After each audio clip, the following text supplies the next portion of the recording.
Celia, drink this. Matilda slammed the earthenware bowl down in front of me. The brown liquid sloshed out, splattering the wooden kitchen counter, and a strange stench of wormwood and rotting roots filled the air.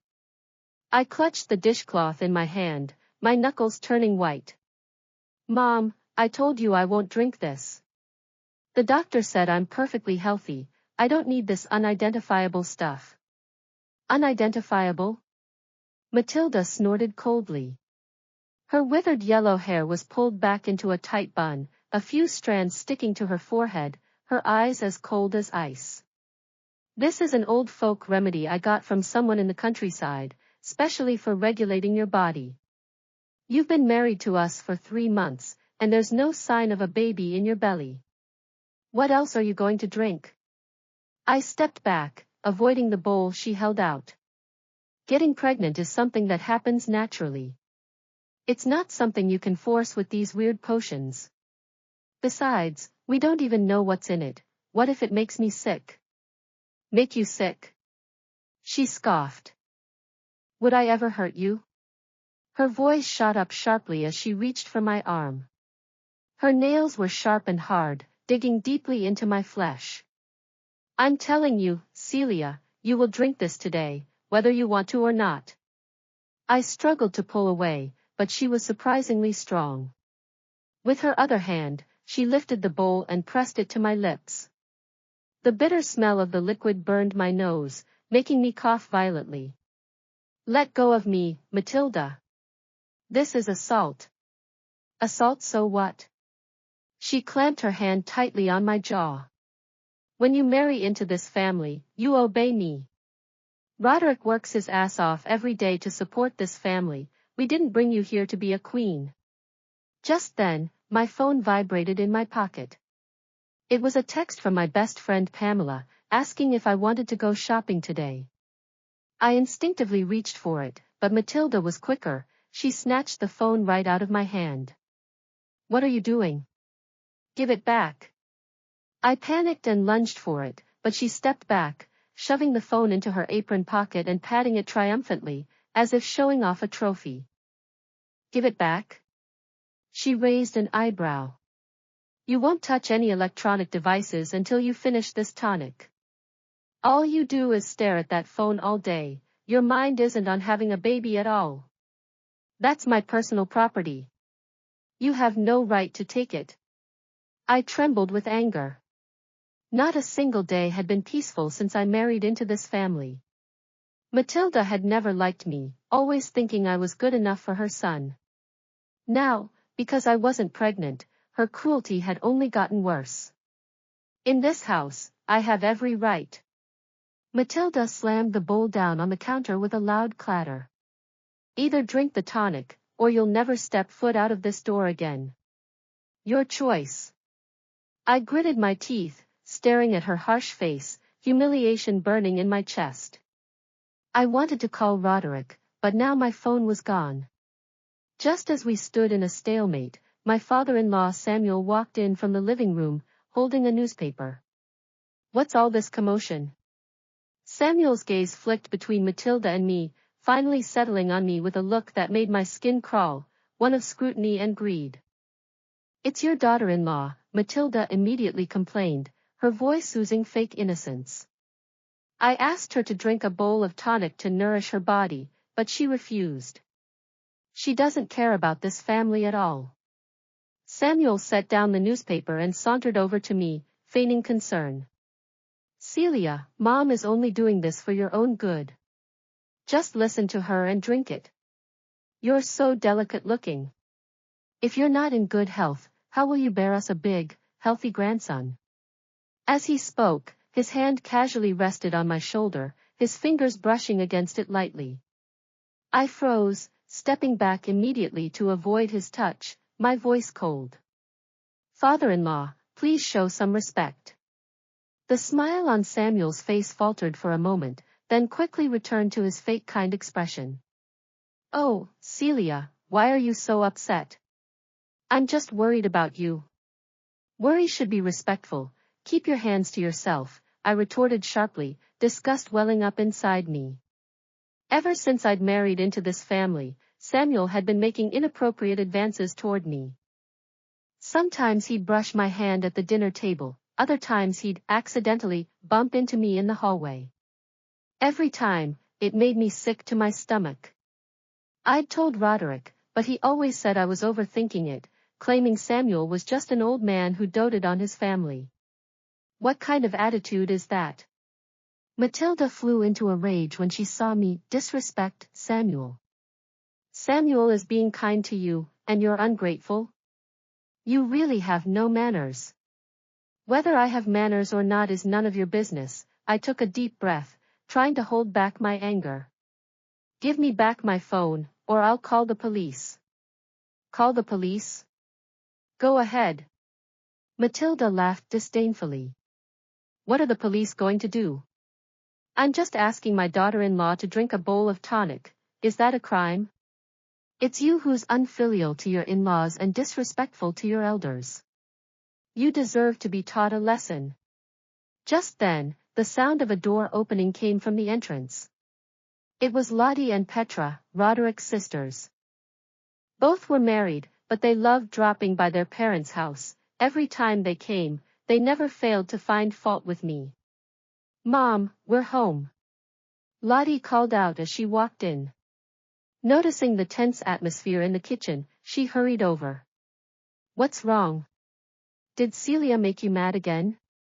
Matilda immediately told them a distorted version of the story, leaving out the part where she'd stolen my phone and Samuel's inappropriate behavior, only complaining that I refused to drink the tonic and was unfilial. Celia, you're so unreasonable. Lottie crossed her arms, staring me up and down with disdain. Mom is doing this for your own good. How dare you talk back to her like that? We don't need a daughter-in-law like you. Petra chimed in, exactly. Look at you, you've been married here so long, and you can't even do the housework properly or cook decent meals. Now you won't even drink a bowl of tonic. What are you trying to do? Are you refusing to carry on the Ross family name? I'm not refusing to have children, I just don't agree with your methods, I argued. And I do the housework and cook every day. Who are you to say I'm not doing a good job? You're not doing a good job, that's all there is to it. And you dare to talk back? Lottie took a step forward, deliberately bumping into me. I stumbled, nearly falling over. The shopping bag in her hand swung, and something fell out, a bottle of perfume. Oh, isn't this the perfume I told Mom I wanted last time? Petra picked it up, her voice dripping with jealousy. I see you did this on purpose. You knew I wanted it, so you bought it first to show off your money, didn't you? I bought this with my own money. I can buy whatever I want, it has nothing to do with you. I bent down to pick up the things on the floor, but Lottie slammed her foot down on my hand. The pain made tears spring to my eyes. Your money. Lottie ground her foot down harder. Once you marry into this family, your money becomes ours. How dare you spend money without our permission? I think you need a good beating. Let go of her. I looked up at Lottie, my anger finally boiling over. If you don't let go of me right now, I'll fight back. Fight back? What are you going to do to me? Lottie sneered. She was about to say something else when Samuel suddenly spoke up. That's enough, Lottie. Don't stoop to her level. Celia, if you drink the tonic obediently, we'll let this slide, and give you back your phone. His gaze fell on me again, that greedy look sending chills down my spine. I knew he wasn't trying to help me, he just wanted to see me submit. I won't drink it, I gritted my teeth, climbing to my feet. If you don't give me back my phone, I'll go find Roderick and let him judge who's right. Finding Roderick won't do you any good. Matilda snapped. Roderick always listens to me, he'll definitely take my side. Besides, he's on a business trip out of town today. He won't be back for 3 days. Even if you wanted to find him, you couldn't. My heart sank. Roderick was on a business trip? Last night, He told me he was only going to a nearby city. I had no idea it would be for 3 days. For these 3 days, would they bully me however they wanted? Scared now, are you? Matilda smiled triumphantly, picking up the bowl of tonic again. I'll give you one last chance. Drink it, stay quiet, and don't make us angry. Otherwise, you'll regret it. I stared at the strange-smelling tonic, then at the 3 ferocious-looking, people in front of me, despair washing over me. Samuel watched me like a predator, while Lottie and Petra cracked their knuckles, ready to pounce. It was clear they wouldn't let me go unless I drank it. I'll drink it, but you have to give me back my phone. I made a deal. I knew I had to compromise for now. Once I got my phone back, I could find a way to ask for help. Sure, as soon as you finish drinking it, I'll give you your phone back, Matilda agreed immediately, a scheming look in her eyes. I took the bowl. The bitter smell hit me, making my stomach churn. I closed my eyes, forcing back the nausea, and drank it down one sip at a time. The bitter taste spread across my tongue, sliding down my throat and burning my esophagus. There we go, Matilda smiled in satisfaction, taking the empty bowl from me, but she made no move to give me back my phone. Where's my phone? I looked at her, urgency in my voice. Your phone. Matilda feigned surprise. When did I say I'd give it back to you after you drank it? I only said we'd let this slide. Celia, you're so naive. You tricked me. I trembled with anger, feeling like a fool who'd been played with. So what if I tricked you? Petra stepped forward, shoving me hard. I'm telling you, we can do whatever we want in this house. You'd better know your place. I stumbled back, hitting the cabinet behind me. The pain made me grimace. Samuel walked over, pretending to help me up, but his hand deliberately brushed against my waist. I jumped back as if I'd been shocked. Celia, don't be so shy, Samuel said in a lewd voice. I know Roderick's not home, you must be lonely. Wouldn't it be nice to have me keep you company? Get away from me. I grabbed a plate from the counter and threw it at Samuel. The plate shattered on the floor. How dare you? Matilda's face turned bright red with anger. She picked up a broom from the corner and swung it at me. I'm going to teach you a lesson you'll never forget. The broom hit my back, making me wince in pain. Lottie and Petra joined in, the 3 of them ganging up on me, hitting and kicking me. I curled up on the floor, covering my head with my hands, letting them beat me. The side effects of the tonic started to kick in, my head spun more and more, my body went weak, and my consciousness began to fade. I don't know how long it was before they finally stopped. Matilda panted heavily, pointing at me. Lock her in the basement. She can't come out until she comes to her senses. Lottie and Petra grabbed me by the arms, dragging me toward the basement. The basement was dark and damp, filled with a musty smell. They threw me to the floor and locked the door behind them. I lay on the cold floor, my body covered in bruises. Moving even a little bit hurt. My dizziness got worse. I knew there was definitely something wrong with that tonic. I reached into my pocket and pulled out a hairpin. I'd stuck it there that morning while doing my hair, never imagining it would become my only hope now. I struggled to my feet and stumbled to the door, trying to pick the lock with the hairpin. The lock on the basement door was old and rusted. It took me a lot of effort, and my fingers got cut, but finally, I heard a click. The lock had opened. I hurried to the sofa, grabbed Matilda's apron, and sure enough, found my phone in the pocket. I quickly turned it on and sent a distress message to Pamela, telling her my situation and address. Then I tried calling Roderick, but the call went straight to voicemail. He must have been on the plane.